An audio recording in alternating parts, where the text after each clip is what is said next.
did you grow up with money? No, no. So I'm actually one of the people who is I have a very rare upbringing. And that is the yin and the yang, put it that way. So growing up originally with parents, and not traditional, a single mother, originally, and my dad passed when I was 9 years old. So wasn't a part of my life prior to, but I knew who he was. And then as a single mother with some other things going on, I fended for myself and my sisters, and we kind of did our own thing a lot. And from that point, at some point, my uncle took over, which uncle and aunt, and they took care of me, and they lived a different lifestyle. They live a working class lifestyle.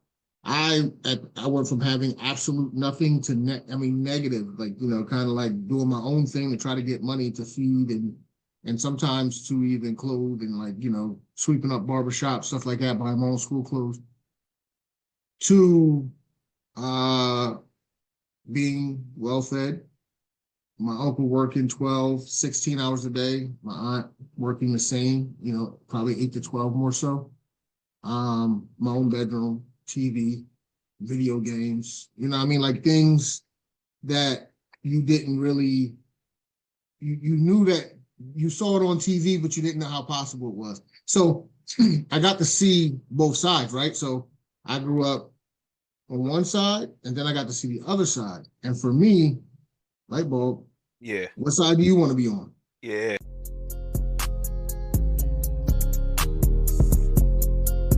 Hey, family, this is Che Willis coming back with another episode of Wealth is a Journey podcast. Guys, this is episode 98. 98 weeks of consistency, 98 weeks of getting it done, 98 weeks of giving you guys good information. If you are a first-time listener, watcher, or subscriber, thank you so much for joining us. On this podcast, we talk about faith, family, and finances, among other things. If you are a return listener, watcher, or subscriber, thank you so much for joining us. Hopefully, we're adding value to your lives on the way to the M's, because as always, we are on the way to the M's. So, guys, today we have a special treat for you. We got one of my guys, one of the guys that I talk about often on here. I may not say his name, but we're gonna get into some things about life, about upbringing, about investing, all the things. So, I got my guy Niquan Lee, aka Young Moolah, on here. Yeah, let's go.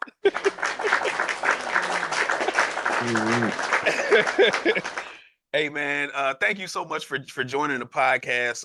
Young, if you wouldn't mind telling us who you are, give us a brief snapshot of what you do. Yeah, again, Niquan Lee. I've been a friend of Che's for, let me think, 2008? Yeah. 7 or 8? 2007. That's when I started Centos. 2007. Okay, so what's that? 17 years? 17 years. Going into 18. Going to 18. Yep. Yep. So, Jay wouldn't be sitting in front of you if it wasn't for me. I just want y'all to know that. And in a way, I feel that's true. In a way, it's a joke. No, it's true.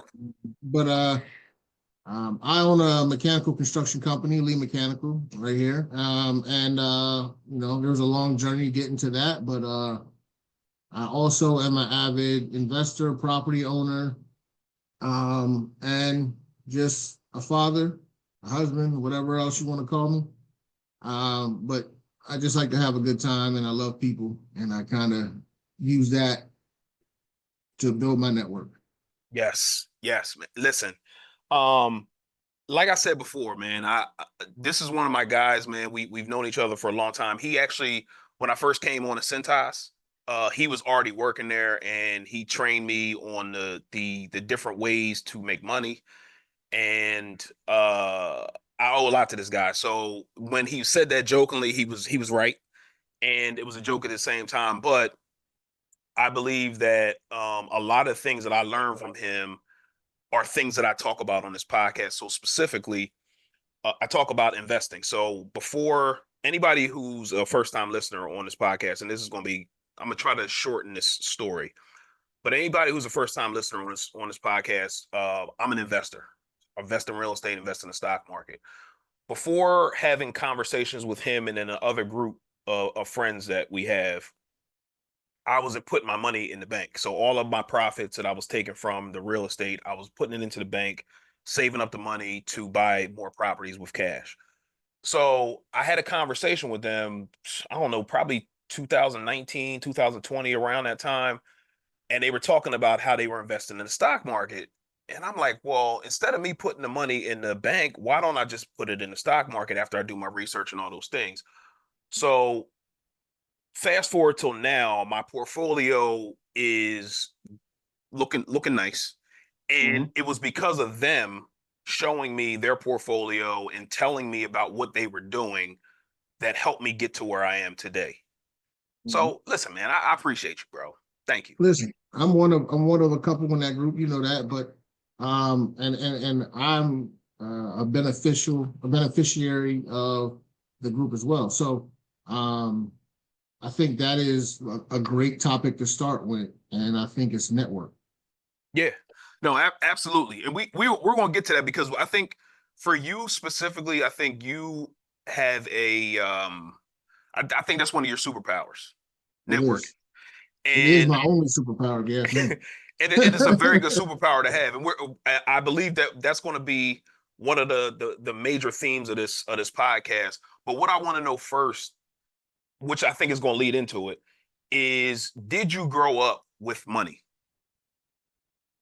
No, no. So I'm actually one of the people who is I have a very rare upbringing.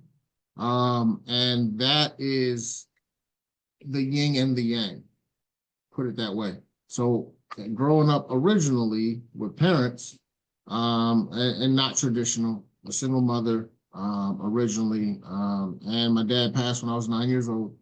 So wasn't a part of my life prior to, but I knew who he was. And then as a single mother with some other things going on, I was offended for myself and my sisters, and we kind of did our own thing a lot. And from that point, at some point, my uncle took over, which uncle and aunt, and they took care of me, and they lived a different lifestyle. They live a working class lifestyle. I went from having absolute nothing to negative, like kind of like doing my own thing to try to get money to feed and sometimes to even clothe and like sweeping up barbershop stuff like that, buying my own school clothes, to uh being well fed, my uncle working 12, 16 hours a day, my aunt working the same, probably 8 to 12 more so. My own bedroom, TV, video games, what I mean? Like things that you didn't really, you knew that you saw it on TV, but you didn't know how possible it was. So I got to see both sides, right? So I grew up on one side, and then I got to see the other side. And for me, light bulb, Yeah, what side do you want to be on? yeah, Right? yeah. And that's kind of the way the path was paved. So I started to get around friends network because it's always going to go there, Hmm. because it's just literally what it is. I got friends, their parents. I had one friend, his dad worked in a working class job, his mom worked in an office, but they did really well because they didn't overspend. Had another friend who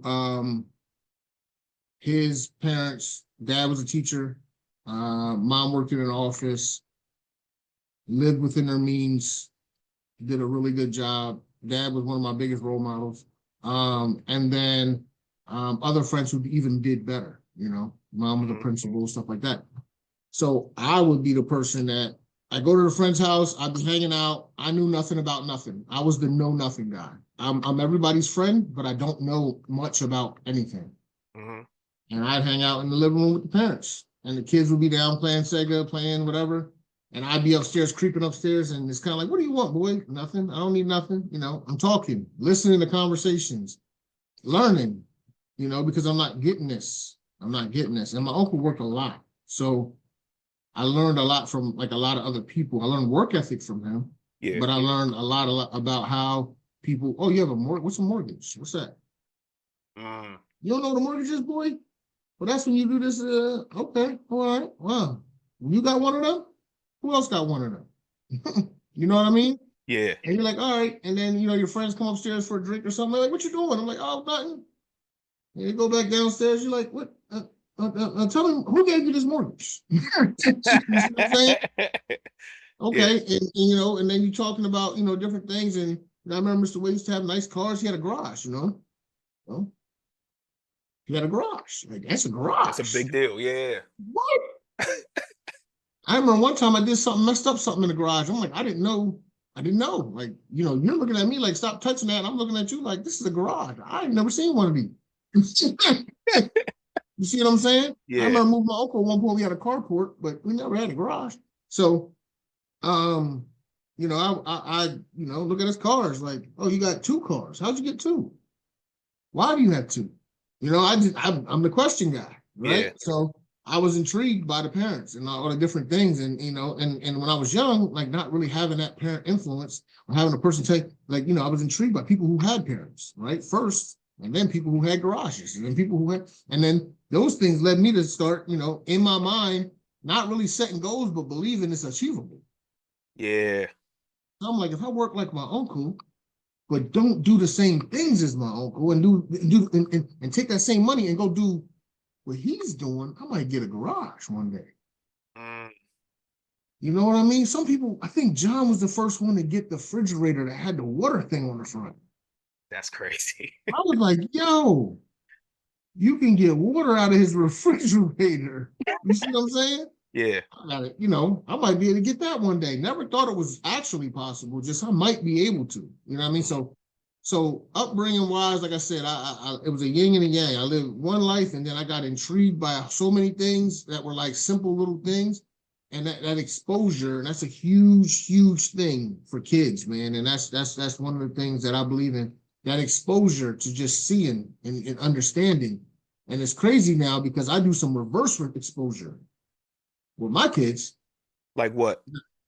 Okay, so a good example of what I'll tell you, and we can call, I just named it right now, so we can call it reverse exposure.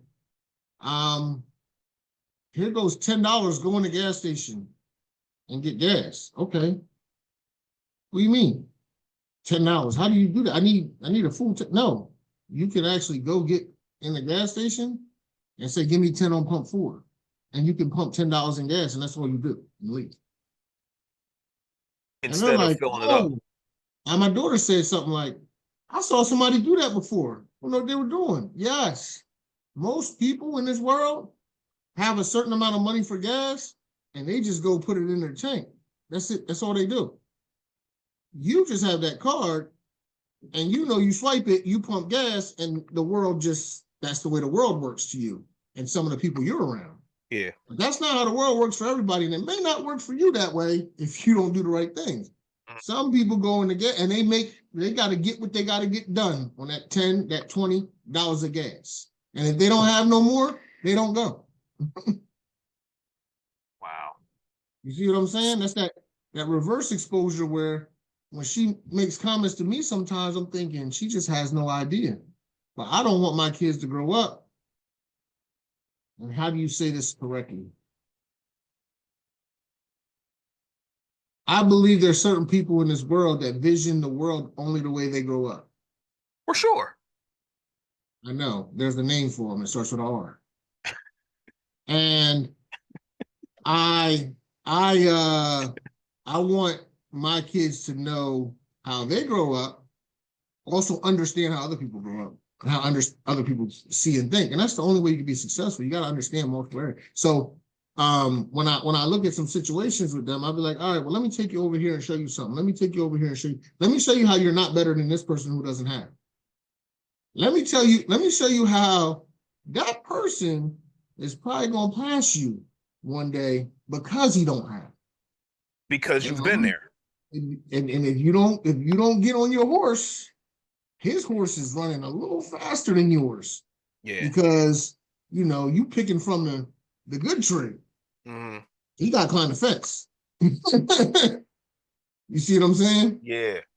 So how, that I think we talk about that too. Like every time audience, every time me and Niquan talk, it's a podcast episode. Like we talk about kids, we talk about money, we talk about all the things, and we be on the phone for like an hour sometimes, just talking, just going. And so, one of the You know why questions I though? You was tell them that, why we talk that long? Because Che has a hard head, and if you want to talk about me saying I influenced Che in a certain way, uh, maybe, but my goal at times I don't achieve.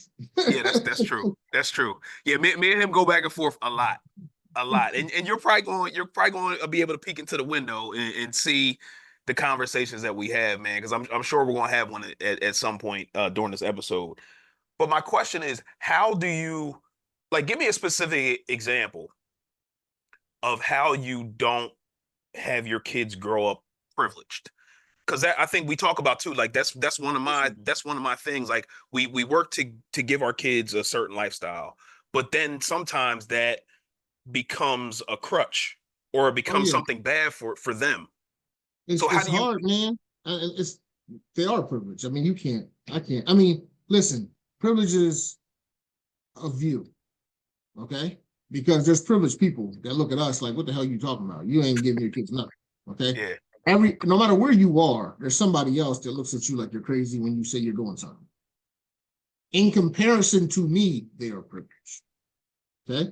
Um, living my, my kind of second part of my life with my uncle and everything, I felt privileged and I got some privileges. And it was only in comparison to my younger life, right?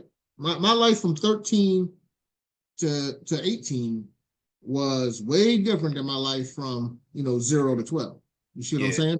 yeah, But what I will tell you is those experiences going together worked out for me. But it's hard to have a kid who's well fed, has the things they need, kind of has more than they need, has the brands they want, and stuff like that, to sit back and be like, yo, now you need to work hard.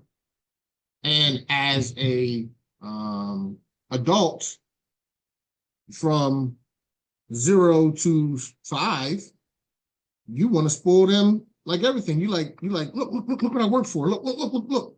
yeah, Look, you can have all these Jordans I couldn't have.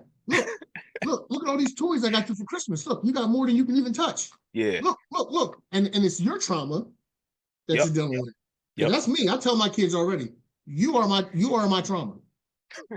You That's a are. fact, though. You are. You Yeah, say, I want you to have the life that I always wanted. So then now I'm giving it to you, now I give it to you. And then they get to a certain age and you're like, come on, go get the ball, or like in a sporting game, or you're like, yo, you really got to get an A, fight for that A. And they're like, huh? What are you talking about? I yeah, did my best. I got a C plus, or I got a B.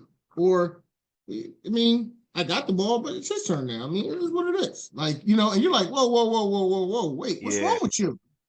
What is wrong with you? Why don't you go do this? Why aren't you fighting? Why aren't you trying to get the best? And he's looking at you like, because you gave it to me, dummy. That's what he's looking at. You know what I mean? And in reality, then you realize, oh man, what did I do? yeah, What did I do? Right?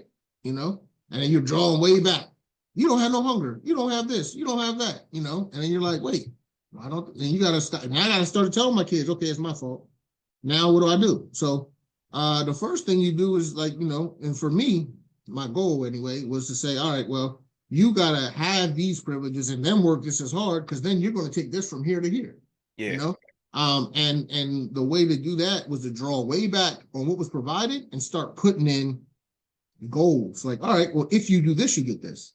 yeah, If you do that, and those are the things that I kind of forgot about what my uncle was doing. But see, that's what he was doing for me, you know. And I already had a hunger that was burning in me, because I was like, listen, if you're not gonna feed me, I'm gonna eat.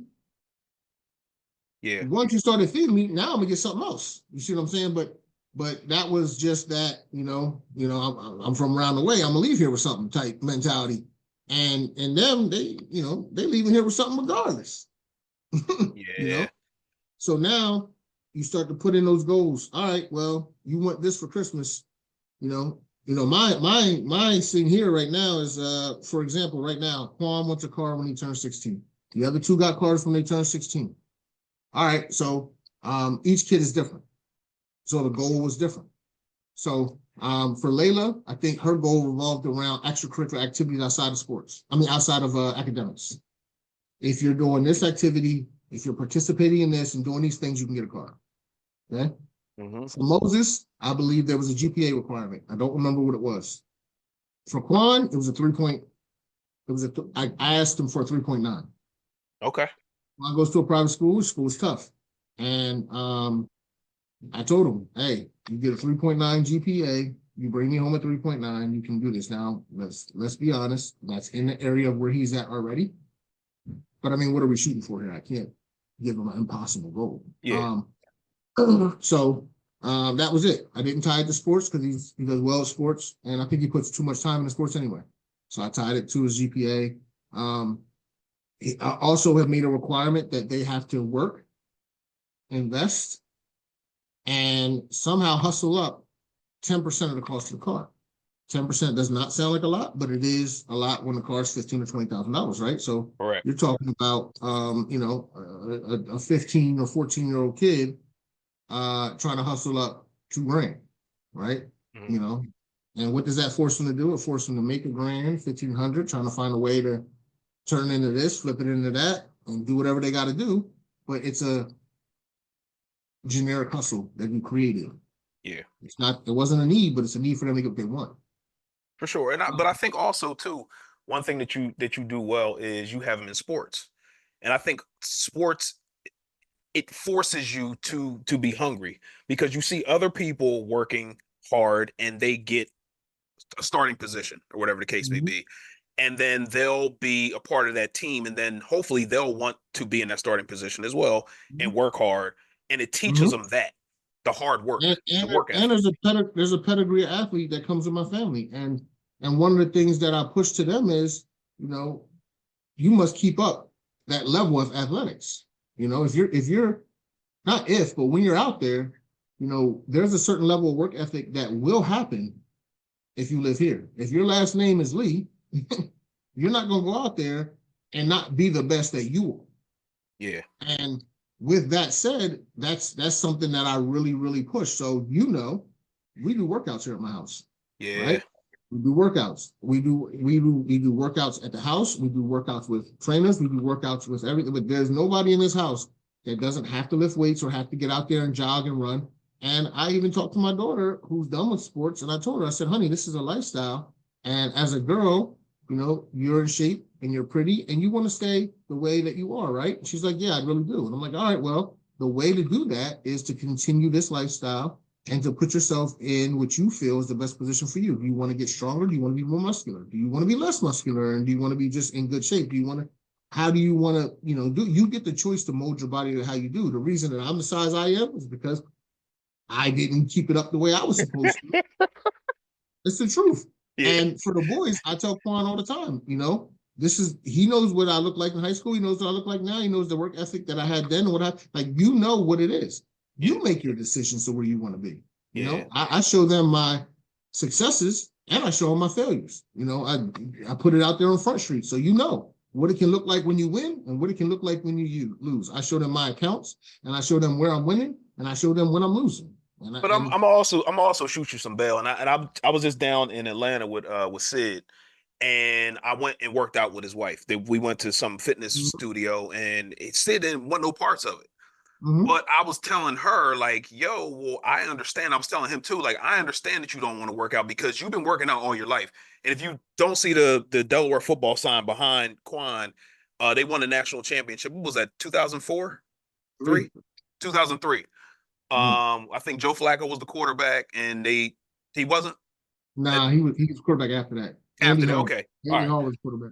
Yeah, but the thing is that I know that you've been working out for a long period of time, doing a lot of things that a lot of people are not doing. So if you get to chill, it was a job. Exactly.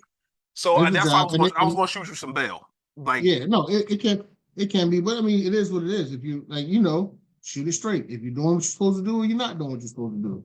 At the end of the day, there's no excuse for not doing what you're supposed to do. So, but period, the level, you set that bar, and I set that bar, and I don't have a problem with discipline. I don't have a problem with saying it's Saturday, 9 o'clock. You should be working out, you should be doing dishes, and you should be sweeping, and this is how it goes. 10, 11 o'clock, this is what we need to do. And then after that, you cut loose. I mean, I'm not crazy, but the structure that you prepare them for is how you get to where you need to be. I had chores. I did the dishes every single day, I think, for 5 years probably, the whole way through high school and everything. I did the dishes every single day. And doing the dishes in my house is not just doing the dishes. You clean the floors, you clean the counters, you know what I mean? You wipe down everything, like that's doing the dishes. So I did that for every, and you know what? At the end of the day, I appreciate cleanliness. You know what I mean? I appreciate cleanliness. And like you learn those things through doing them. You don't learn them things. The best parenting advice I ever got is the kids do what you do, not not what you say. Yeah. You do what you do, not what you say. Yeah. So you can tell them anything you want to tell them, but when they see you not doing it, they're not going to do it. And also, I want to also give you a shout out that you were just inducted into the Hall of Fame at McCaskey High School in Lancaster, Pennsylvania. So congratulations on that again. I was there. That was super dope to see that. Because I didn't know you back then. But as you were talking about do as I say, do as I do, not as I say, they can see the work that you put in to become a national champion, a Hall of Famer now from a sports perspective. So it would make sense for them to listen to you because you've been to the proverbial mountaintop. Yeah, and there's accolades that we all receive, I believe, that help the kids see that we're working hard and that we're kind of living that story. And I think that you receive those when you have that same structure and discipline and you show it, in your way. Like at the end of the day, you've made President's Clubs. Right now, Che may not understand what those are. Yeah. But as he gets older and he realizes this is the level my dad was performing at, I'll need to continue to perform at that level.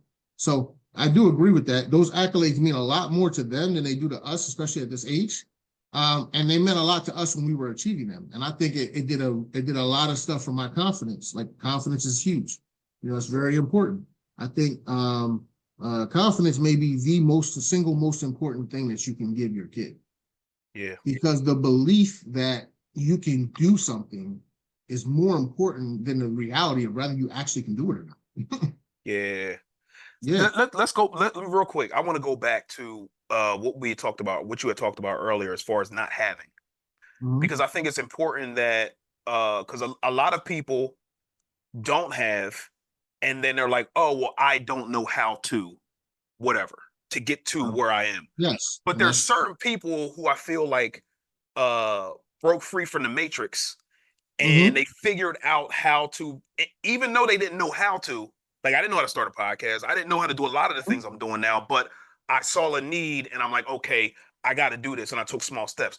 So when you came up against hardships or you came up against adversity or whatever the case may be, even though you didn't know how to do these things, how did you not fall back to what you were comfortable with or what you knew as far as like not having?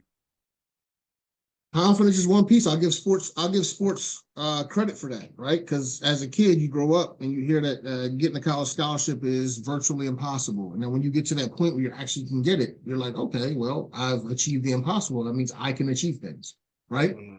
You start to, there's certain neighborhoods, or certain areas, and certain people who say things because they can't do it. And the reason they can't do it is because they continue to give up on it. And just like there's people that are way above us, when we say we're doing good, they'll look at us like, are you really? Right? There's people way below us that you can't give advice to because you don't quite understand their situation. You can't tell them that they can do something when you don't know their situation, right? So there is, so they got to take different steps than what we got to take. So like there's no blanket solution is a good way to say it. But I think that but don't they still have to take steps though? Yes. No. As I said, there's no blanket solution, but I'll say that the number one thing for me, because you can't just, okay, I'm gonna be confident today. But I think the number one thing for me would be exposure. Yeah. Okay. You've got to put yourself around people in the world of things that you want to do. So right now, if you're living on the street, you need to not only put yourself around the people at McDonald's or Walmart or somewhere where that you could easily be hired to take that first step. You got to put yourself around that kind of group of people and be like, hey man, like, you know, what's going on, whatever. Now, obviously there's other pieces that go there that I can't explain, but I'm telling you, exposure to what you want is fine. Your goal as a podcast, your first day wasn't just to sit down and start a podcast, right? Correct. You know, I would assume the first thing you did is start to probably listen to podcasts and see how podcasts go, right? Or you started to read books about podcasts, or you did something that exposed you to something that, and you know what? I know the answer to this now that I think about it. You started listening to the podcasts of the people in Atlanta that you go to, and that's what influenced you to want to do a podcast. So the first thing was you listening to podcasts, right? So that first step is exposure. You got exposed to a podcast that intrigued you, and you thought, hey, if I want to intrigue other people, I'm going to do a podcast. Some people might have said, I want to do a billboard. Some people might have said, you know, I want to speak at church. You know, some people have said, I want to write a book, but it's all about what you're exposed to. Yeah. Right. So exposure to me is number one. And a great way to look at that is my first job coming out of college, Cintas. Well, how'd I get to Cintas? Because Craig was at Cintas. So I'm looking at being a senior in college, football's almost over, you know, what's the next step? And then I start looking at other football players. What's he doing? What's he doing? What's he doing? Okay. Can you give me an interview? No. I don't even know what they do. I don't even know what they do. Yeah. I know that they working. He got a nice car. I can do that. Confidence. Yeah. Right? So then I get an interview. Go an interview, do okay, get the job. Now I'm in the world. Now I can learn the world once I'm in it. Right? For sure. So now that's when networking works. So you take the exposure piece. You got to be exposed to something, and then after the exposure piece, you got to then start networking. Okay. Yeah. Start talking to people. Start making your intentions known. Right. Like, hey, Che, you know, how'd you start that account? Hey, Carlo, let me ride with you. You know, you gotta you can't have too much of an ego. You gotta keep a little bit of an ego. You gotta feel like you can do it, but you can't have too much of an ego to want to go learn from somebody. And I think the biggest thing we can do for our kids is if Quan tells me he wants to do a podcast, I'm like, you need to start hanging out with Che. For sure. If you tell me you want to work, you know, in the NFL, then I'm gonna find somebody that works in the NFL, and I'm like, hey, my son for $0 is gonna come over and just shadow you. How long? As long as he can stand it until he tells me you don't want to do it no more. And in my house, if you tell me you want to do something, we're gonna open that door. Layla says she wanted to be a doctor. I found an African-American female doctor for her to shadow for weeks. And she's like, oh, well, you know, how long should I do this? Until she tells you to get out. What do you mean? You get an opportunity to sit around with a doctor and see what she does every day. The exposure that you need to understand when somebody says something to you in medical school, why? You know, why should you go through this work? When you're in medical school and you're grinding down and you've been there for 2 years and you still ain't quite getting it, and the test is coming up and it's hard and you studied all night and you still ain't got it, ain't nothing gonna push you through that until you remember that car that she drove and that house that she lived in and how easily she dealt with her patients and how fun that was. And you're like, you know what? I got to do it. If you don't have that, you're going to be like, I'm just going to be a med tech. That's easier. You see what I'm saying? Yeah. So that influence, that network, you gotta build that up. You got to be able to call her and be like, man, this is really, really hard. And she'll be like, I know. And it was hard for me, and I failed it twice, but I got it. You got to keep going. You see what I'm saying? For sure. Those are the kind of things. So exposure, network. You got to keep your ego in check. Okay, and you gotta be ready to go through the fire. You got to be ready to fight. Yeah, and that's another thing I think too, man. Like we a lot of times we take the path of least resistance, but the path of least resistance brings pain later. You may not feel it now, but if you say, okay, well, working at this mid-level place, whatever the place is. I'm not going to name names or whatever, but Mm-hmm. you understand what I'm saying. But that mid-level place that you're working at, if you get comfortable and you want to stay comfortable, then you're always going to be fighting for scraps at the end of the day. Like, but if you fight and then break through, then the thing that you were fighting then becomes easy. And then Mm-hmm. you feel like you can do anything, which then will bring you to the next level of whatever the next thing is.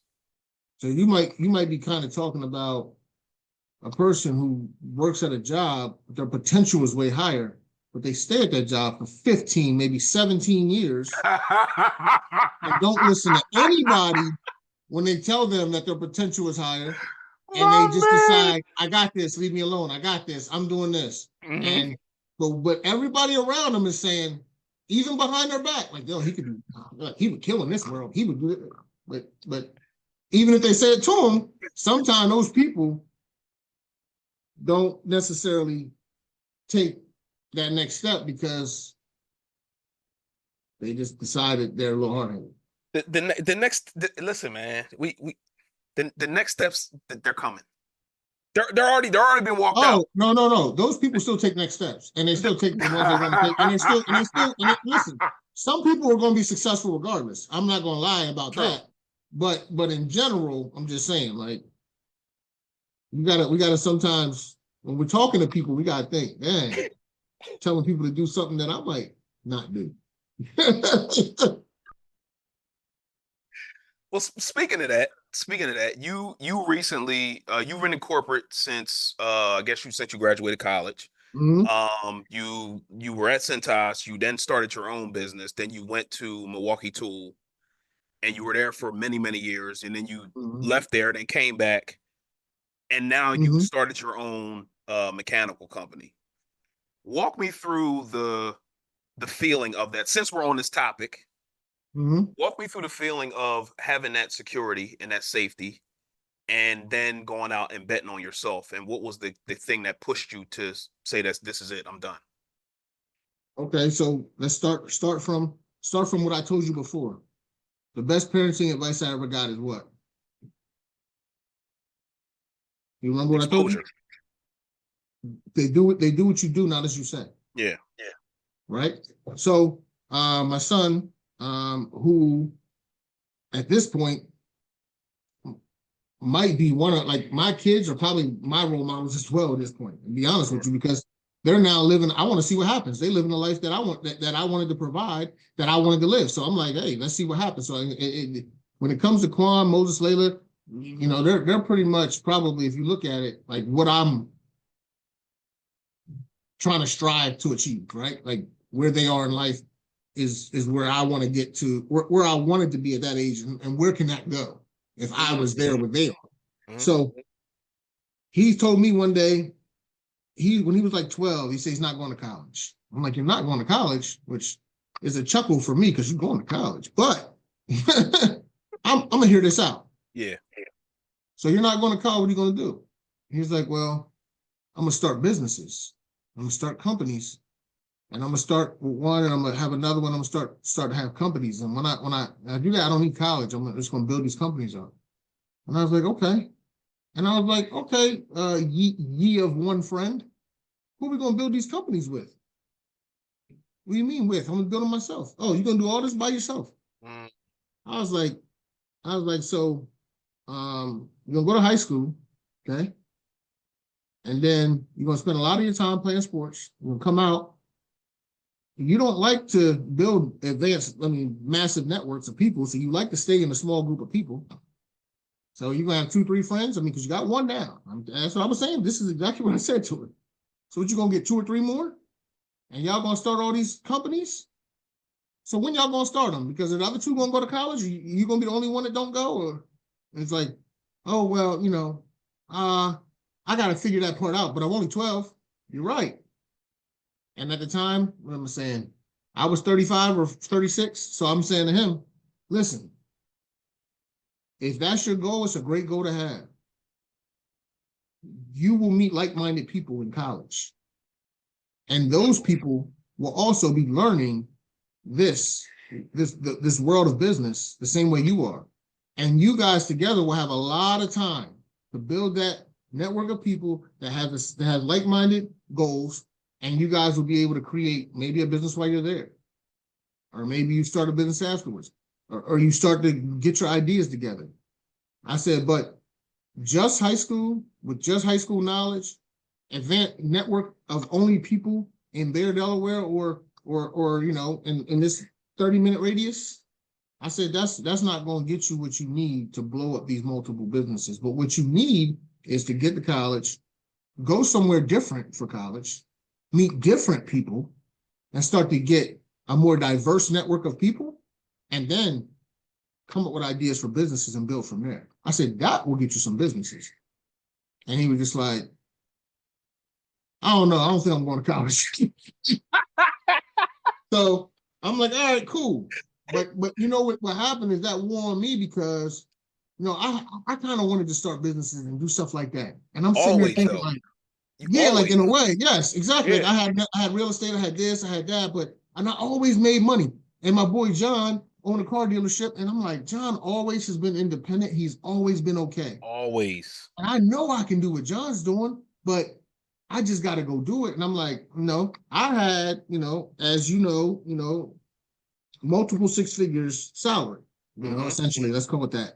And the perks and benefits probably total a lot more. So it was like, it's hard to walk away from something like that just because you had an idea or a goal, because I got people to feed. Sure. Luckily for me, as I have a great wife who has a good job with benefits. So her benefits and her stuff that she has is able to cover minimal things around here as far as like, not minimal, I don't want to say minimal, but like the meaning maintain the regular stuff that we have. Yeah. And then she had benefits so we could get on her benefits for the kids. And then real estate, I could keep an income, to continue to that. So we had a second home. We rented that out, right? So, just to say, you know what, we're going to rent that for a while and see what's going on. And you could take the step. But the real reason, Jay, I took that step is because I think, I know I didn't want my son to grow up and work in corporate America with a dream because he watched me do it. What's going on, family? This is Che Willis from Wealth is a Journey. Did you know that we just started a wealth building community?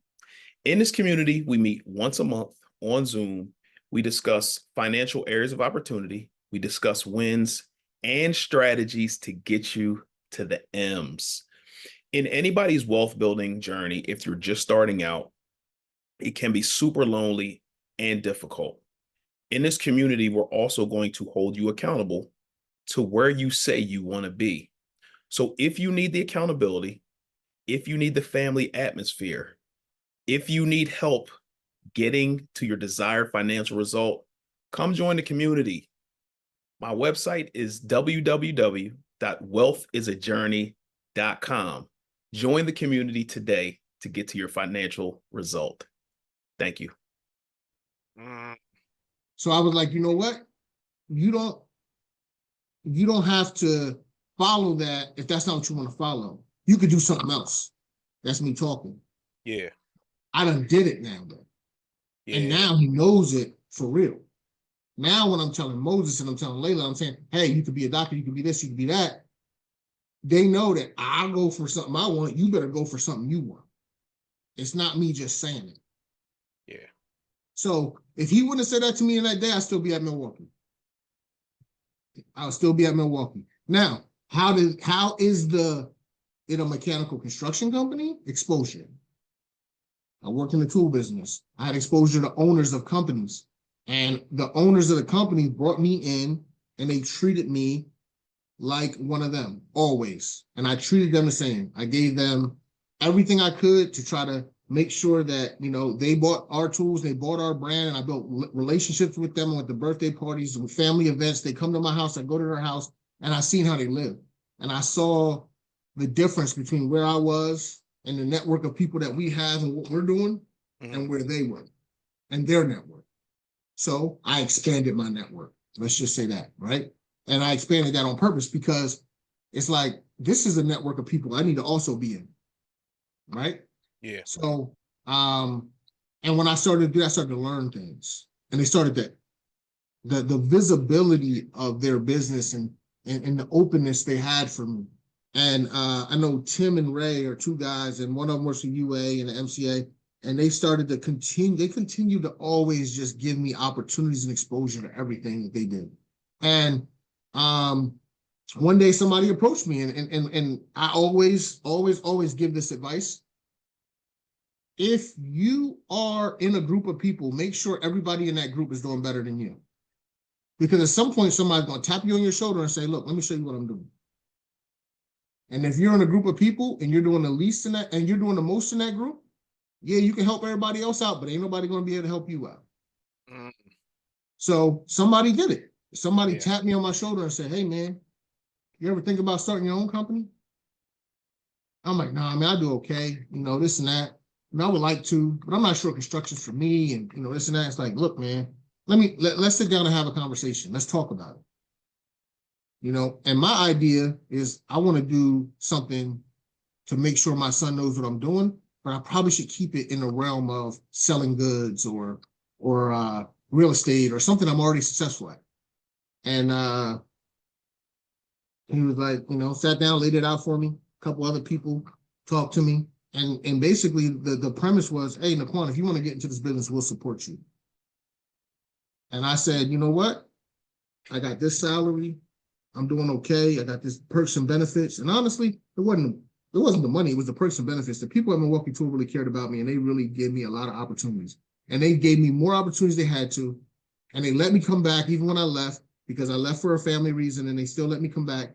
And those people treated me really well. And I think I didn't want to leave Milwaukee because of how much I actually cared about the people who treated me well. Because we have a tendency, when people treat us really good, to be loyal. Yeah. And it's okay to be loyal to a fault. And these people also had that. And they were giving me a chance to be independent and kind of follow a dream and show my kids something. And I think, to me, that won out. They were supporting me and my family, so I was with them. But now it's a chance to advance this and take it to the next level, and I moved over. And it's tough. It was really, really hard, especially the first 6 months, bro, because there ain't no real paychecks. You writing checks, and you just like, all right, you say this, I heard a podcast that said you got to spend before you make money, I'm just, and you just doing it. But then after a while, when you start to learn and get your feet under you, you got to be sharp. You can't get taken advantage of. And you got to kind of like make your decisions and look, and you got to trust the right people and make sure you vetting the people that you're dealing with. And you start to just be confident in your own skills, use what you have and start pushing it, and just know that it worked before, it's going to work now, and just keep growing. And I'm telling you, it's gotten to a point now where I'm very, very happy. I believe that I can successfully say I'm doing better than I would have done had I stayed working. And the influence that it's had on my family and my kids, the fact that I get to walk around with Leon, my shirt, I get to walk around with Leon all the time. I used to walk around with Milwaukee on all the time, right? Yeah. I did. And now I walk around with Leon all the time because I can do that, because that's mine. They get to walk around with their name on their shirts and their everything and say, that's my dad's company. So like that, to me, if I did a little bit less and didn't make as much as I made at the other side, I still do it. I'd still do it. Stressful, still to this day. Every day I'm learning something. Every day somebody comes to me with something that I got to Google, I got to look up, I got to call somebody, I got to figure it out. I don't want to call the same person twice. I don't want this person to think I'm stupid. I don't want this person to think, what's he doing with this company if he don't know this? All those things take place. But I get through all of them, and at the end of the day, I sit down and I'm like, I feel good about myself. You know what I mean? And at the end of the day, as long as they can get to college and I can get to where I need, I think that the feel of failure is the biggest joke in the world. You only gonna fail if you let yourself fail. That's a There's fact. the fear of failure is the same thing that keeps people from doing a lot of things. And I myself had that fear of leaving my job and failing.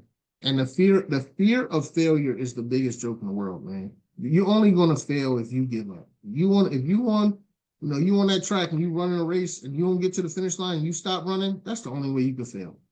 Yeah. If I would have went through this whole thing, not made a dime and lost money, I would have learned so much to be able to still influence my child when he went to go do it. To say, hey, don't do this because this is how you're going to lose. It's still worth it. Yeah. And I know you from working with you. I know you are the type of person that's always gonna figure it out. Always. In the most direst of situations, single father, um, started your own company when you were a single father. He was a baby, and you figured it out. So if you can do that, I already know what time it is. Yeah, man, it's not giving up, man. Like my wife always tells me, stop giving people advice. Like I just did, this is a joke. And she said that to do things that you do, because when things get to a failure point, you just keep going. Some people can't do that, and they may blame you for that. But is that a If you, choice? Is is it a giving up a choice? choice? For me, no. But my point is, she's telling me, like, I'll tell somebody, hey, man, just start, I'll tell you, hey, Che, just start your own company. I'm telling you, it's going to work out. You got to do this, this, and this. But I'm also not telling you, I guess, in the background, how many hours I spent in this computer, how many times I've sat here and thrown something on the ground. I'm pissed off because I can't figure out the system.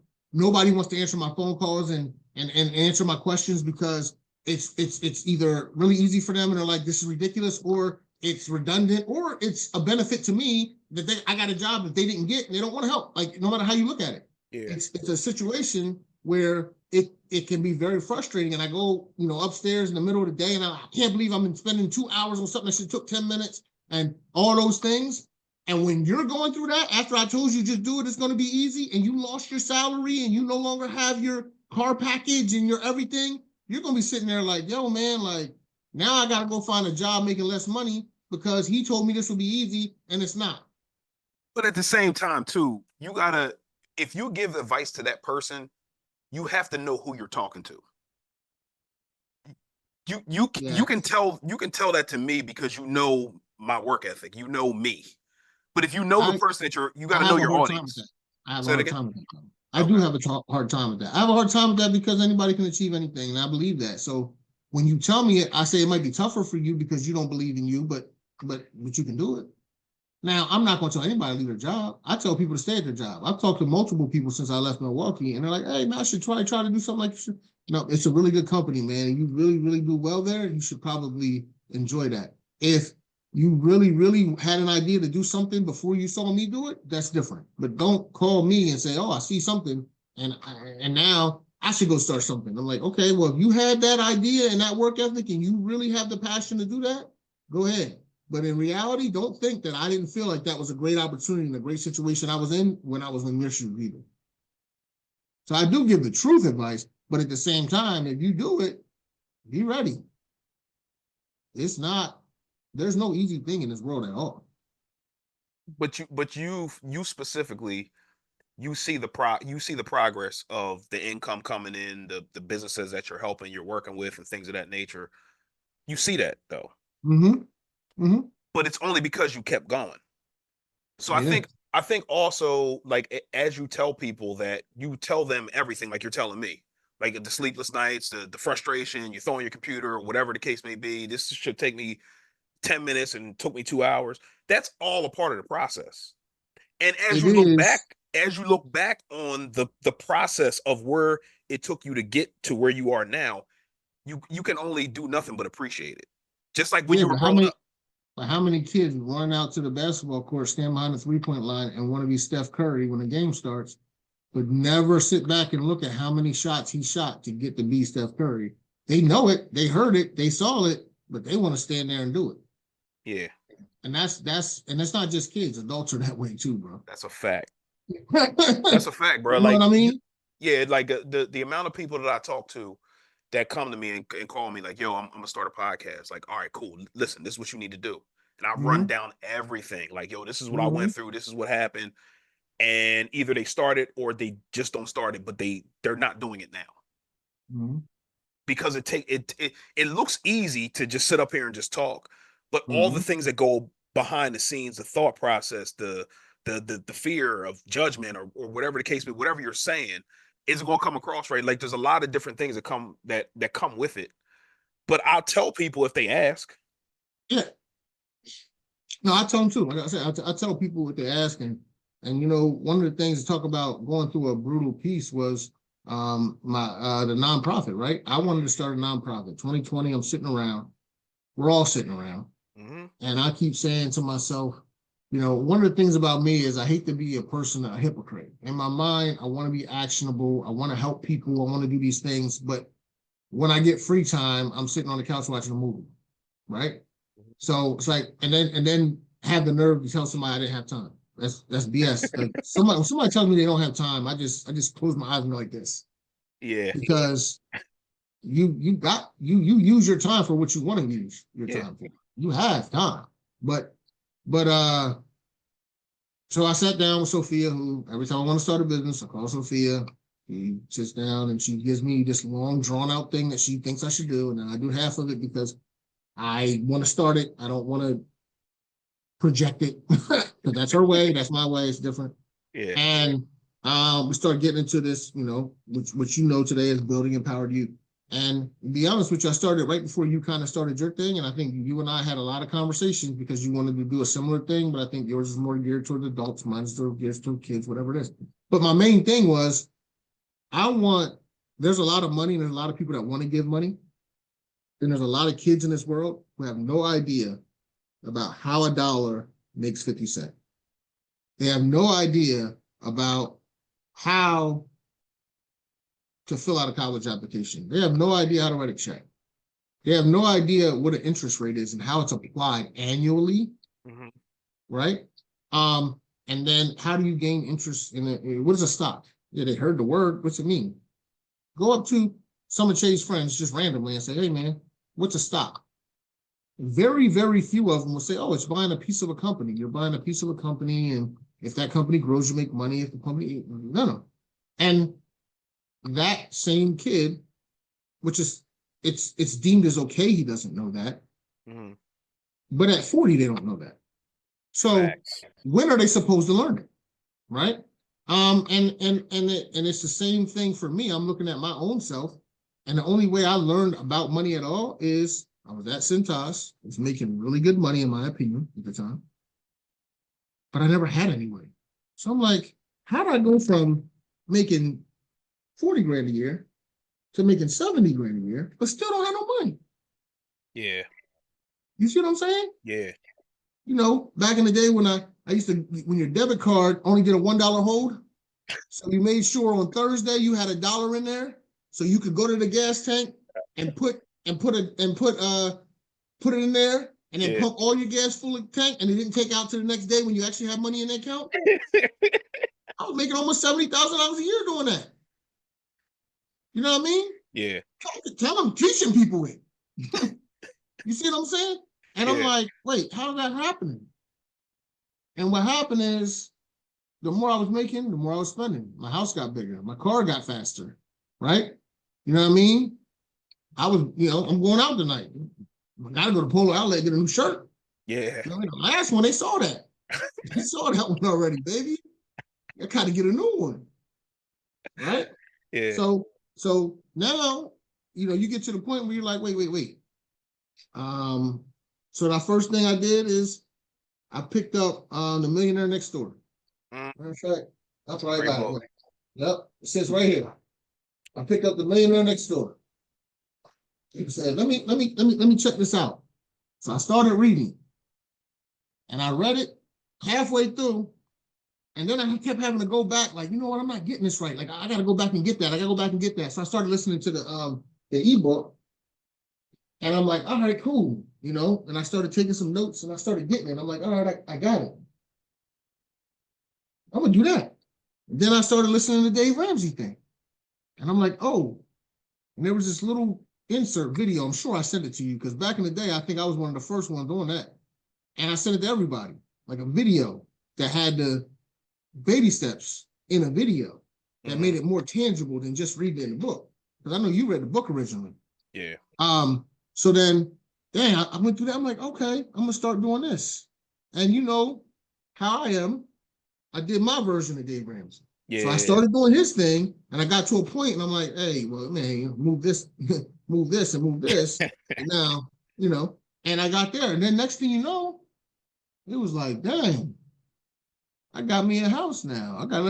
And it was like, all right, now pay that off. Okay, now I'm gonna try to get another one. I'm gonna do this. And at one point, if you remember this, I got 2 corporate jobs at the same time. I remember that. I do remember that. And I'm like, listen, I can Yeah. get this thing. One of them I buy houses with, and one of them I pay for my family with. So then, you get these things going, and you're like, all right. So the next thing you know, now I remember it like yesterday. At first, the first thing, I used to walk around, I had $1,300 in my saving account. And I'm telling you, I used to walk around like I was LeBron. I'm telling you, I had $1,300 and I was like 24, 25 years old, I think. And I had $1,300 right when Quan was about to be born. I don't think he was born yet. And I remember going to the mall and just looking at everything like, I could buy it if I want. I just don't want it. You know what I mean? Yeah. Because I'm rich now. My bills are paid. Okay? Yeah. And I wanted to go up to a girl and be like, my bills are paid. I got $1,300 in the bank. Just so you know.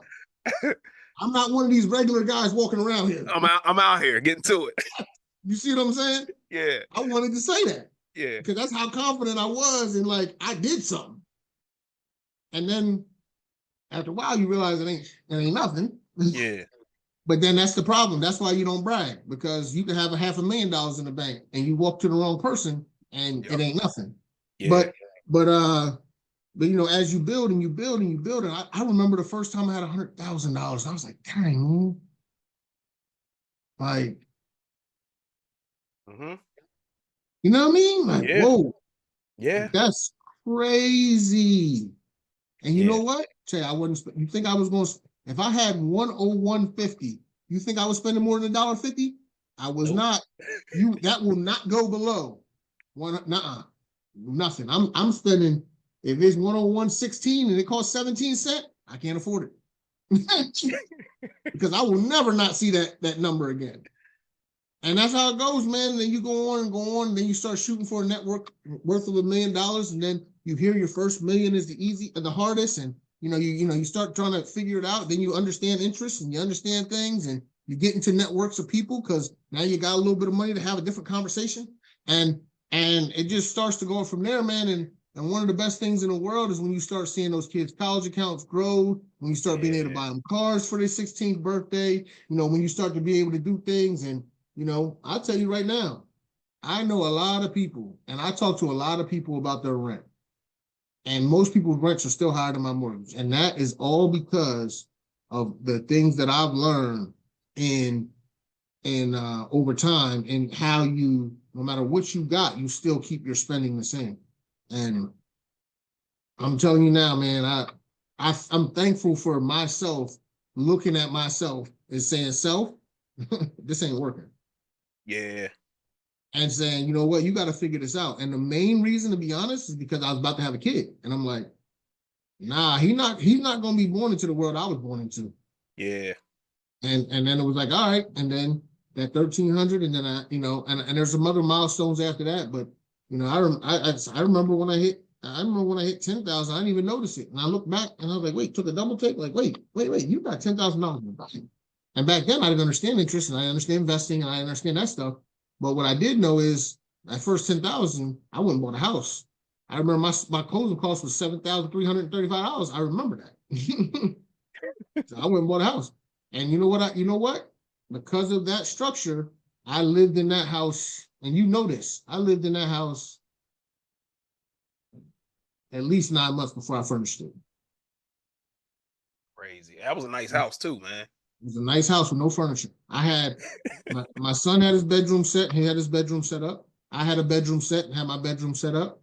In the living room, there was a dining room table. There was no couch. He had the little kid couch. Mm-hmm. You know what I mean? And I used to lay on the floor, put my head on the couch, and we would watch TV. We had TV. You know what I mean? But I was like, in the cards, he's sitting down, he's good. he got a table to sit at to eat. And right now, I need to build that money back up. Fine. Say I probably had $7,000-8,000 in the bank, no furniture. And it's like, what? Most people be like, why you don't just, nah, I got to get to that 10. Like my goal is 10. When I get to that 10, and I'll do it. And you know what? My uncle ended up giving me his furniture when he got new furniture. And I took his furniture and I got way past that 10 before I ever had to pull any money out. Yeah. But it was, for me, I was like, listen, I got things I got to do. Y'all want to sit down, go to your house. You see what I'm saying? I can go sit on my bed. My son got his little couch. He good. And that was just the way I lived. And from then on, nothing could hurt me. And I'll be honest with you, man, when you've been poor in your life, because different visions of poor are different. So, but I feel like at some point in my life, I've been poor. I don't fear it. It's not a fear of mine. So I'm not going to make decisions right now based on, I might lose something. Man, I got a life to live, only one. Yeah. And if I'm going to shoot for something, I got to take a shot at it. I can't fear being poor because you know what? Those weren't the worst days of my life. You see what I'm saying? Yeah. So I tell my kids all the time, don't fear being poor. That's the kind of fear that'll keep you poor. That's a fact, bro. That's a fact. And I think I remember, I'm not gonna say I was financially challenged, I'll say. I don't like saying poor. I get a little backlash every time I say that. So I was financially challenged, right? Yeah, maybe I wasn't poor, I was financially challenged. No, that's my situation, not yours. And you hopefully you read between the lines, but no, I know what you mean. But the thing is that I had I remember when I had my first $8,000 in the bank, and I used to look at it every day, just because I remember, and I used to just stare at it, and I'm like, I remember what it was like before not having money, and I'm like, okay, cool, I love this feeling. How can I get more now? And again, meeting you guys after this was years later when we started talking about stocks and stuff like that. How did you start investing in stocks? Like, how did you do that? Because a lot of people are scared. They're like, I don't know nothing about this or that. I'm not putting my money in somewhere and then it just vanishes. In their opinion, it vanishes, even though they don't lose until they pull their money out. Yeah, but they don't know that. So, that's a good question. I think as a whole, I bought a house because that network of people, their parents and them, their parents had houses, they bought houses. I remember when Sid and Jazz bought their house. I'm thinking, okay, Sid and Jazz bought their house. I gotta buy a house. Like everybody I know is buying houses. That's what putting yourself in the right group of people. Yeah. Put yourself in the right group of people. So, they bought. I was like, I gotta buy a house. So I went and bought a house. And then, and interestingly enough, FYI, I rented at a place that I normally wouldn't have lived in for a year. You remember this, like for 13 or 14 months, because the rent was $750. My rent before that was $1,360. I went to a place that was $750 so I could save money to go buy a house because I wanted to buy a house. My goal was a year. It took me 13 months. Probably should have took me a little longer. I could have bought some damn furniture. But then after that, it's the same thing, just talking to different people. And so I started to look at people who were successful. And I always tell the story a little different than I'll tell it on this podcast. But certain people have done things for a long time a certain way. And those people end up making out. So I decided I'm gonna follow that. Even blindly. Yeah. I'm just gonna start because I'm looking at this 401k thing. And I'm already putting money in to that, and I'm like, it's growing. So then I'm like, you know what? I'm gonna try put money in the stuff that I like. So I started putting money in Nike. I think that was first. Then my wife got a job at Amazon, and I was already putting money in Nike and a couple other things, like Home Depot, I think, a couple of things. And I think that's when I really started blitzing y'all. Because in her interview, they said, and I'll never forget it, the stock was worth $775 a share. And she said, to sell her on the job, they said, we see this going to over 1,000 within the next 2 years. And I'm like, how can they tell you that? because she's trying to sell you on the job, but how can they tell you that? Because they were giving her a certain amount of shares, a lot of shares. I remember that. And yeah, you remember it. I remember that. And I'm like, I'm sitting there like, I'm like, you still need to ask for more money, because she can't just tell you that and assume that that's just going to happen, because the stock could go down too, or it could stay the same, whatever. And that day, and at that time, we had a little bit of money. So I remember I said, you know what? If she's saying that, I'm going to go ahead and buy some of this myself. And I think I bought 4 shares, 28 grand. I mean, no, I'm sorry, not 4 shares. I'm sorry. I spent $27,000 buying shares that day. Not that day, but that week, whatever. Yeah. And don't you know it? That thing went to 1,000 in like 6 months. And don't you know I got my money up out of there too? Because back then I ain't trusted that much. Yeah. But my point is, you know, I made like, you know, 7 grand or something on that. And then I was telling y'all, like, yo, I'm telling you, she said this, and it went here. And I'm trying to tell y'all need to buy. And people's like, okay, I'm gonna buy 1. No, you need to buy 40, buy 20. And everybody's like, oh, I don't know, Quan, and that's a lot of money. I'm saying, listen, I'm telling you what this lady said. Y'all, she's been right so far. You need to listen to me. And, you know, some people listened, some people didn't. You were one of the ones that didn't. I'll point that out in the beginning. Yeah, that's true. But at that time, it seemed like, yo, man, I could be throwing money into nothing. A lot of people felt that way. Man, that thing kept growing, kept growing. I don't know if you know or recall or even think about it this way, but that thing went to $3,200 a share. Yeah. And as a yeah, I got my money out. Now, but guess whose money we didn't take out? Hers. And she had way more than me. So, so the way that happened, that started me to say, light bulb.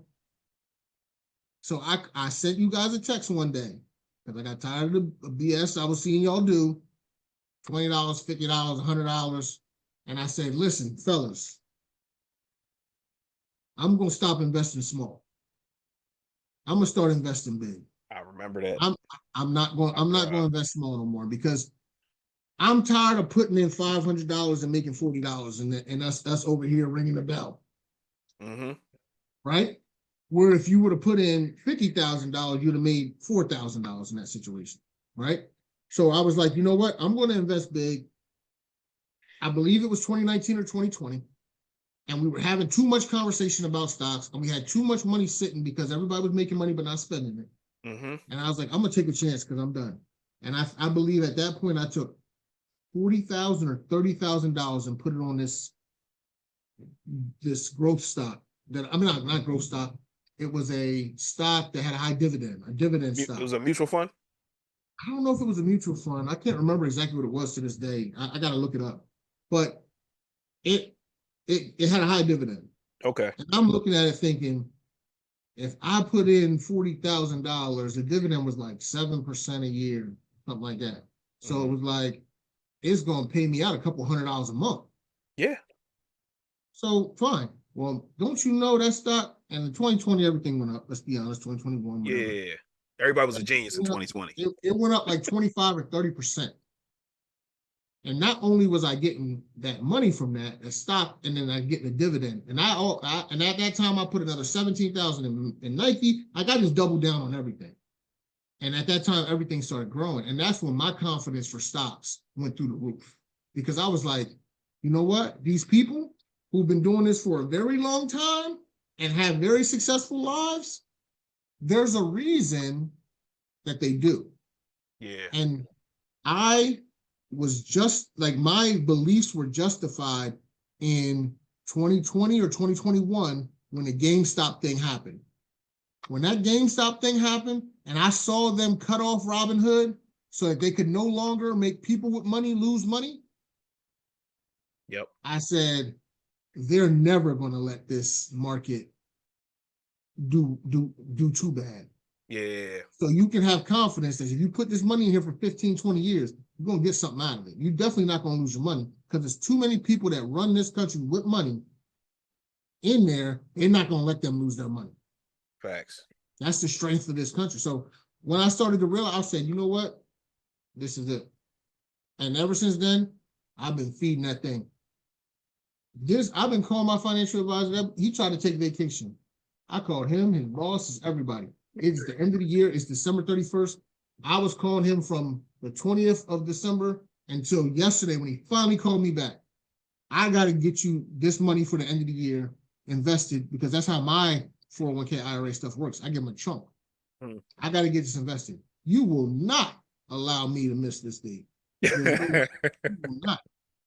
That got to come out. And it's a tax write-off, one, but two, I got to get my investment in. Yeah. That's the biggest part of this year. I done worked all year for this. You know what I mean? And give that to you. So that's that right there. I mean, I've been watching it grow and grow. I mean, you can look at it. You know how it works. They break you down. They say, this is what your property's worth. This is what your portfolio's worth. And this is what whatever else you have is worth. Yeah. You know what they don't say? Oh, your check.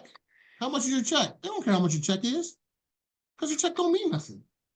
They don't say how much do you make in a year to evaluate you for net worth, because it don't mean anything, because they don't know what you spend out of that. Correct. They want to know what you got. Yeah. Assets. What you got that's not being spent. Yeah. What's sitting somewhere? What's of value? What can we take from you if you owe us something? and those are the things that matter. So now that I kind of see that and how to play that game, that's my thing. And here goes my plug, my Building Empowered Youth, right? BE-youth.org. Yeah. Go donate some money, because that's what I do, is I try to teach that to kids, so that when they turn, and this is, when I say kids, it's 16 to 22. So that when they turn, or they're old enough to gain some money and do something, to get a little something, the biggest component that you can utilize to become rich 40, 50 years old is to start investing early.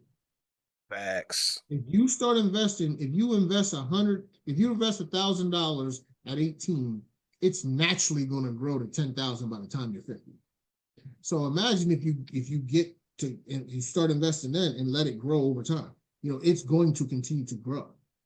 The S&P 500 plug has been up 20% the last 2 years, year over year. Well, my son wanted to save for a car. He wanted a Tesla, which he will not be buying. You know why? He wanted a Tesla back in the day. You know, I was into it back then. Like, okay, you can get a Tesla. And his godfather, all the money he's gotten from different people, the money he's made working, the money he's made flipping shoes online, right? Because it's also his way. Plugging into the S&P 500. And that's what I told him is the most safe way to go on that. Well, it's grown 20% year over year. So his total investment was $5,300. I know it off the top of my head. He has $9,000 something in it. In that account. Yeah.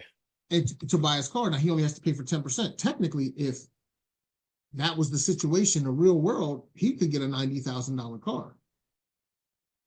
Now he will not be getting a $90,000. That's a fact. Yeah, we wouldn't let that happen. We are not that well off.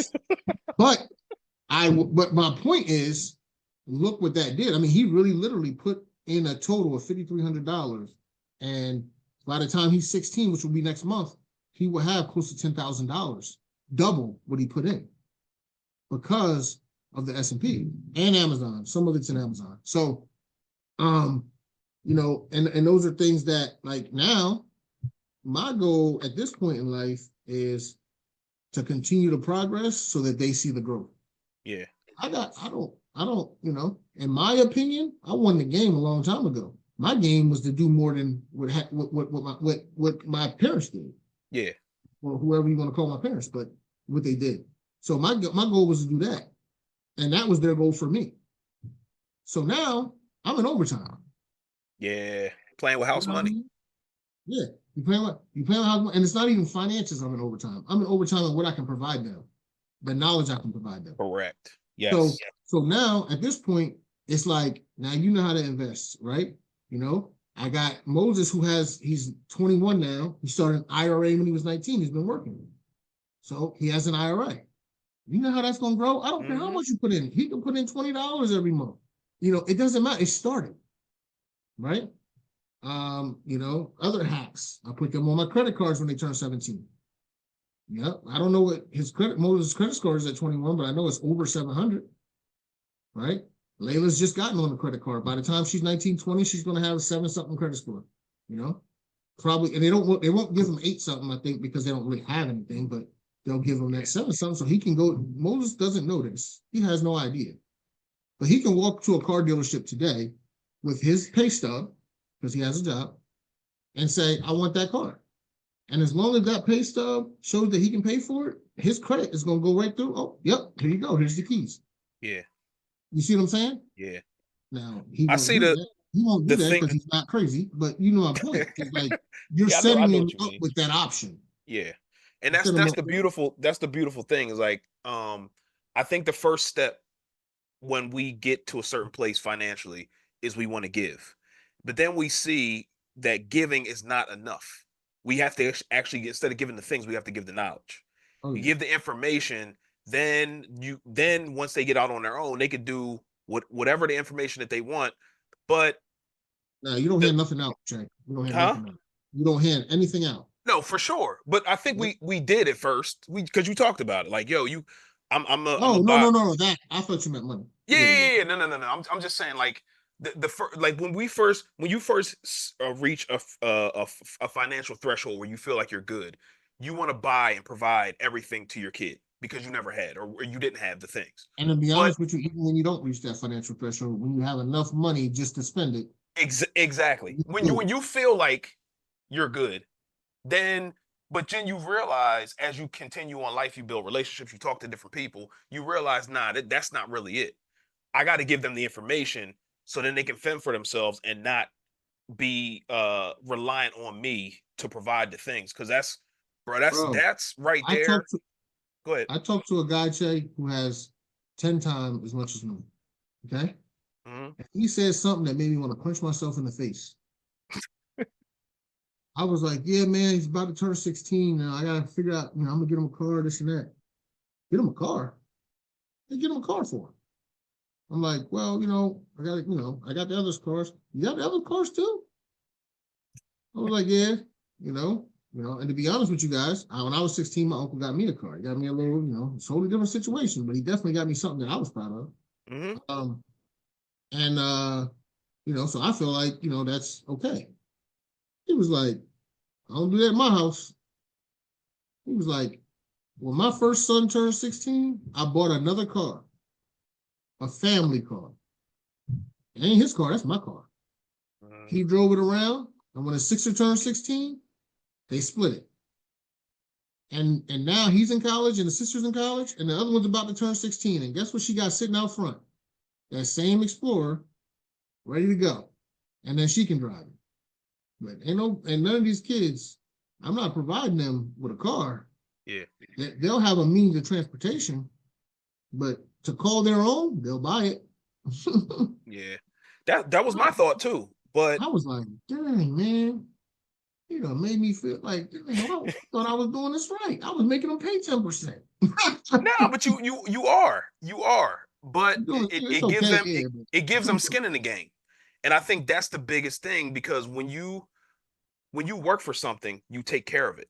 If somebody just gives you something, it's valuable to you, but it's not as valuable to you as if you worked for it yourself.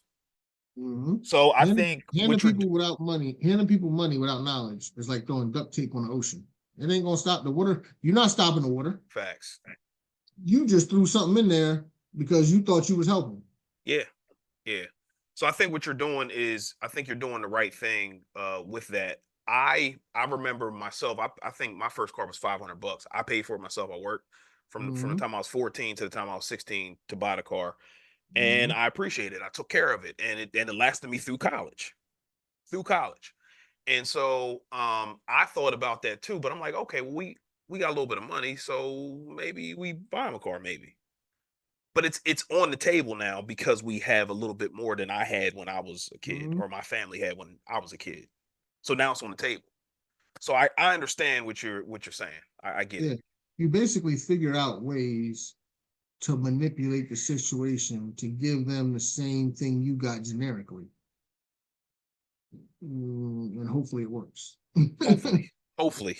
You know what I mean? Because their stress over the amount of money they had to put in is different than what, I always got paid for my effort. I got paid for my effort, and I pay my kids for their effort. Uh, I just got to make sure that the same exertion of that effort is required for the same accomplishment. Mm, You know yeah. what I mean? Because when you're in a certain position, you don't. Again, I had to teach my kids that all people don't just fill up their gas tank. You know, you gotta, you literally gotta, make sure you understand that. Don't become the leader of a group of people with these views that things just go a certain way. Yeah. In order to understand it, you got to go through it a little bit. I think it's good to go through stuff. But they're going to. When they get Yeah. out of college and they have to get their own job, you're going to go to an interview. There's going to be a dog in that interview that needs that job. Yeah. You better be ready to go. Don't come back to me and be like, I don't want the 5 interviews and I'm not getting them.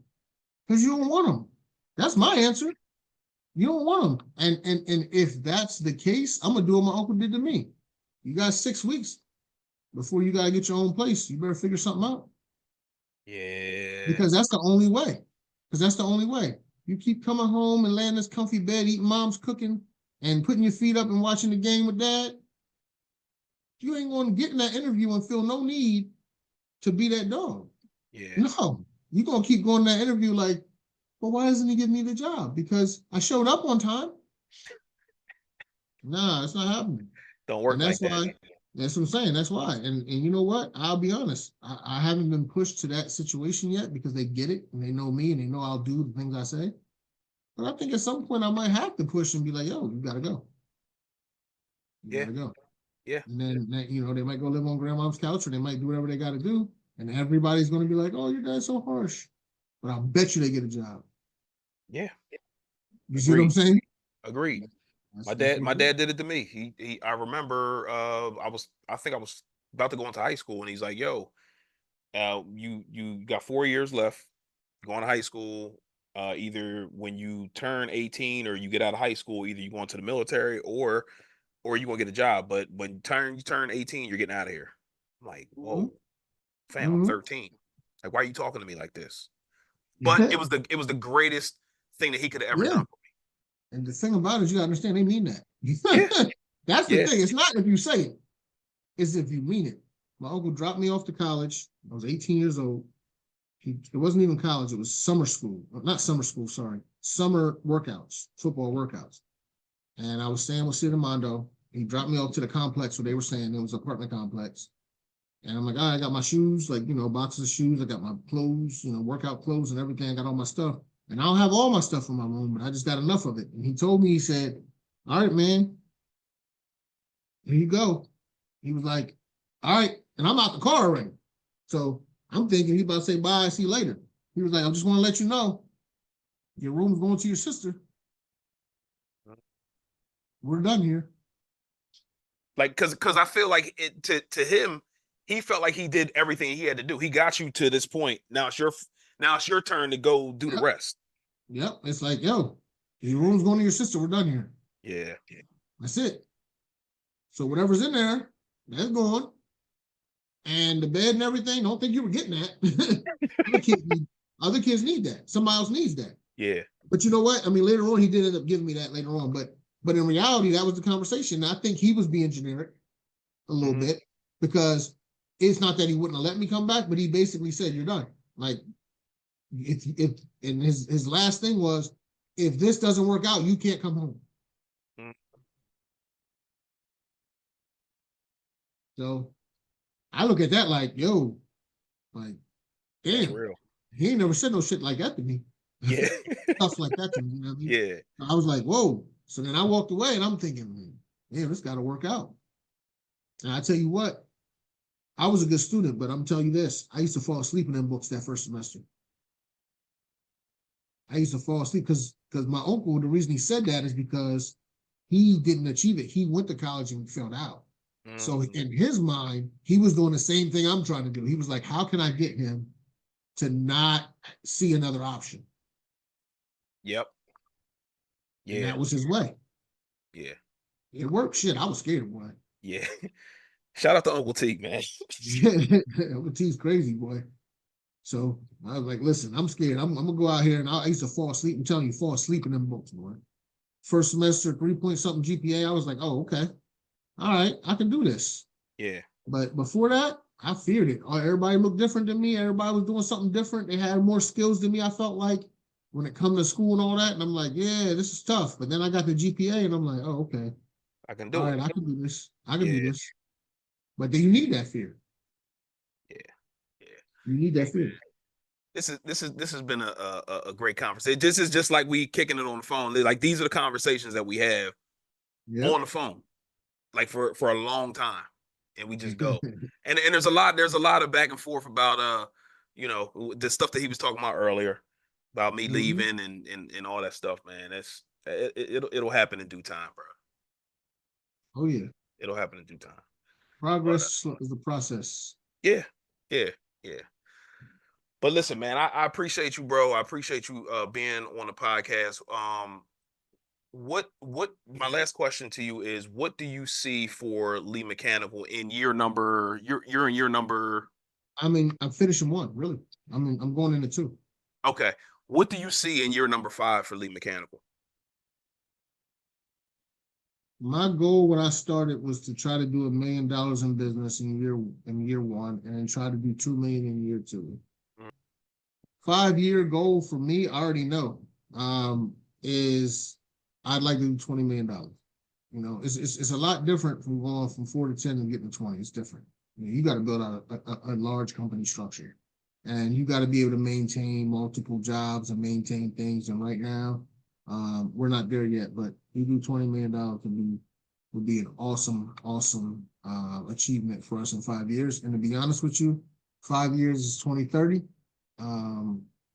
More important than that number would be for these 3 knuckleheads to work for me, That'd be dope. because two of them will be two of them will be out of college at that time. 5 years from now, should be. Well, Layla might still be in medical school, so she may not work. She may work for me part time, but either way, that would be the goal, is to be able to shut this thing down and have everybody kind of putting their hand in it, and to know that if I step away from it, it's other people that can handle it. That's dope, So, man. One book I would recommend if you haven't already read it. Well, two actually. Good to Great if you haven't already read it, and Traction. That helps build the structure of the business and the company that you're currently building now. Talking about yeah, meetings, processes, and all the things that go along with it. And two great books, man. But listen, man, I've been watching the journey of you going from not having much to you now having a whole family and yeah, a whole empire that you're building, bro. And it's been beautiful to watch, man, from afar. I Beautiful to appreciate watch. you. Yeah. I still live at the same address. If you ever want to come by anytime, you know, bring the kids over, you know, anytime, Mhm. anyway. You know what I'm saying? I know, I know. I can send the address if you want it. The big pool out back. I know which house is yours. That's what's up, man. But nah, I appreciate you being on the podcast, man. Hopefully people have got some nuggets on how to persevere, how to overcome fear, how to build relationships and the power of the network and networking up. Not just staying in your circle of friends, but actually finding that other group that you can aspire to become the leader of that group and then move on to the next thing. And bring that knowledge back to your friends. For sure. For sure. For sure. Even But though they Young, I may not. appreciate you, man. Appreciate you, All bro. right, man. Yeah, wealth is a journey. We will see you next week. Peace.